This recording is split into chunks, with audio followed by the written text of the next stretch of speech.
மத்தேயு 18ஆம் அதிகாரம். அவ்வேளையிலே சீஷர்கள் இயேசுவினிடத்தில் வந்து, பரலோக ராஜ்யத்தில் எவன் பெரியவனாயிருப்பான் என்று கேட்டார்கள். இயேசு ஒரு பிள்ளையை தம்மிடத்தில் அழைத்து அதை அவர்கள் நடுவே நிறுத்தி, நீங்கள் மனம் திரும்பி பிள்ளைகளைப் போல் ஆகாவிட்டால் பரலோக ராஜ்யத்தில் பிரவேசிக்க மாட்டீர்கள் என்று மெய்யாகவே உங்களுக்கு சொல்லுகிறேன். ஆகையால் இந்த பிள்ளையைப் போல தன்னை தாழ்த்துகிறவன் எவனோ அவனே பரலோக ராஜ்யத்தில் பெரியவனாயிருப்பான். இப்படிப்பட்ட ஒரு பிள்ளையை என் நாமத்தின் நிமித்தம் ஏற்றுக்கொள்ளுகிறவன் என்னை ஏற்றுக்கொள்ளுகிறான். என்னிடத்தில் விசுவாசமாயிருக்கிற இந்த சிறியரில் ஒருவனுக்கு இடறல் உண்டாக்குகிறவன் எவனோ அவனுடைய கழுத்தில் எந்திர கல்லை கட்டி சமுத்திரத்தின் ஆழத்திலே அவனை அமிழ்த்துகிறது அவனுக்கு நலமாயிருக்கும். இடர்களின் நிமித்தம் உலகத்துக்கு ஐயோ! இடறல்கள் வருவது அவசியம். ஆனாலும் எந்த மனுஷனால் இடறல் வருகிறதோ அவனுக்கு ஐயோ! உன் கையாவது உன் காலாவது உனக்கு இடறல் உண்டாக்கினால் அதை தரித்து எறிந்து போடு.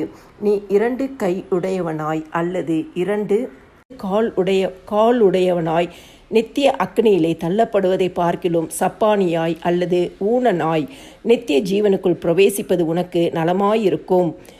உன் கண் உனக்கு இடறல் உண்டாக்கினால் அதை பிடுங்கி எறிந்து போடு. 2 கண்ணுடையவனாய் எரிநரகத்தில் தள்ளப்படுவதை பார்க்கிலும் ஒற்றை கண்ணனாய் ஜீவனுக்குள் பிரவேசிப்பது உனக்கு நலமாயிருக்கும்.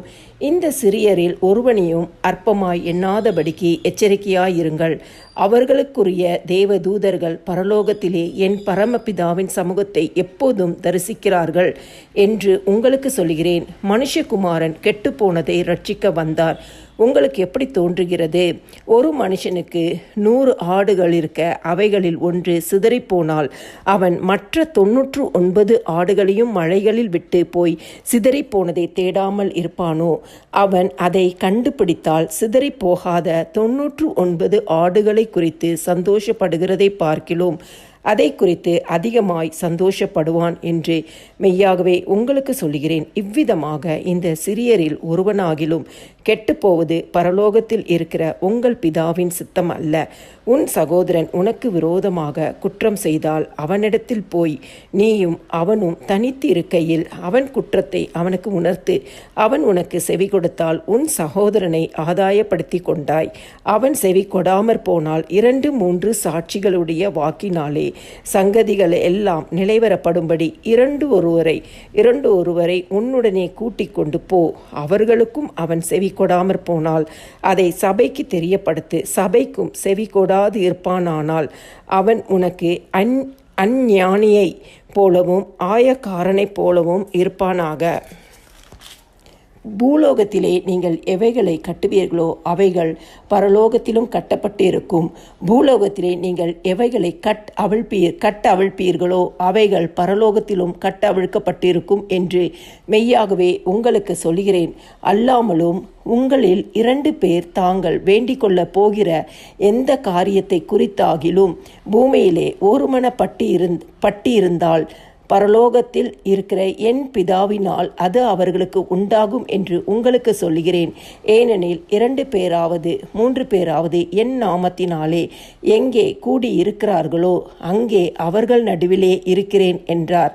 அப்பொழுது பேதுரு அவரிடத்தில் வந்து, ஆண்டவரே, என் சகோதரன் எனக்கு விரோதமாய் குற்றம் செய்து வந்தால் நான் எத்தனை தரம் மன்னிக்க வேண்டும்? 7 தரம் மட்டுமோ என்று கேட்டான். அதற்கு இயேசு, 7 தர மாத்திரம் அல்ல, 70 தரம் மட்டும் என்று உனக்கு சொல்லுகிறேன். எப்படியெனில் பரலோக ராஜ்யம் தன் ஊழியக்காரரிடத்தில் கணக்கு பார்க்க வேண்டும் என்றிருந்த ஒரு ராஜாவுக்கு ஒப்பாயிருக்கிறது. அவன் கணக்கு பார்க்க தொடங்கின போது 10,000 தாலந்து கடன்பட்டவன் ஒருவனை அவனுக்கு முன்பாக கொண்டு வந்தார்கள். கடனை தீர்க்க அவனுக்கு நிர்வாகம் இல்லாதபடியால் அவனுடைய ஆண்டவன் அவனையும் அவன் பெண்ஜாதி பிள்ளைகளையும் அவனுக்கு உண்டான எல்லாவற்றையும் விற்று கடனை தீர்க்கும்படி கட்டளையிட்டான். அப்பொழுது அந்த ஊழியக்காரன் தாழ விழுந்து வணங்கி, ஆண்டவனே, என்னிடத்தில் பொறுமையாயிரும், எல்லாவற்றையும் உமக்கு கொடுத்து தீர்க்கிறேன் என்றான். அந்த ஊழியக்காரனுடைய ஆண்டவன் மனதிறங்கி அவனை விடுதலை பண்ணி கடனையும் அவனுக்கு மன்னித்து விட்டான். அப்படி இருக்க அந்த ஊழியக்காரன் புறப்பட்டு போகையில் தன்னிடத்தில் 100 வெள்ளிப்பணம் கடன் பட்டு இருந்தவனாகிய தன் உடன் வேலைக்காரரில் ஒருவனை கண்டு அவனை பிடித்து தொண்டையை நெரித்து, நீ பட்ட கடனை எனக்கு கொடுத்து தீர்க்க வேண்டும் என்றான். அப்பொழுது அவனுடைய உடன் வேலைக்காரன் அவன் காலிலே விழுந்து, என்னிடத்தில் பொறுமையாயிரும், எல்லாவற்றையும் உமக்கு கொடுத்து தீர்க்கிறேன் என்று அவனை வேண்டிக் கொண்டான். அவனோ சம்மதியாமல் போய் அவன் பட்ட கடனை கொடுத்து தீர்க்கும் அளவும் அவனை காவலில் போடுவித்தான். நடந்ததை அவனுடைய உடன் வேலைக்காரர் கண்டு மிகவும் துக்கப்பட்டு ஆண்டவனிடத்தில் வந்து நடந்ததை எல்லாம் அறிவித்தார்கள். அப்பொழுது அவனுடைய ஆண்டவன் அவனை அழைப்பித்து, பொல்லாத ஊழியக்காரனே, நீ என்னை வேண்டி கொண்டபடியினால் அந்த கடன் முழுவதையும் உனக்கு மன்னித்து விட்டேன். நான் உனக்கு இறங்கினது போல நீயும் உன் உடன் வேலைக்காரனுக்கு இறங்க வேண்டாமோ என்று சொல்லி அவனுடைய ஆண்டவன் கோபமடைந்து அவன் பட்ட கடனே எல்லாம் தனக்கு கொடுத்து தீர்க்கும் அளவும் உபாதிக்கிறவர்களிடத்தில் அவனை ஒப்பு கொடுத்தான். நீங்களும் அவனவன் தன் சகோதரன் செய்த தப்புதங்களை மனப்பூர்வமாய் மன்னியாமற் போனால் என் பரமபிதாவும் உங்களுக்கு இப்படியே செய்வார் என்றார்.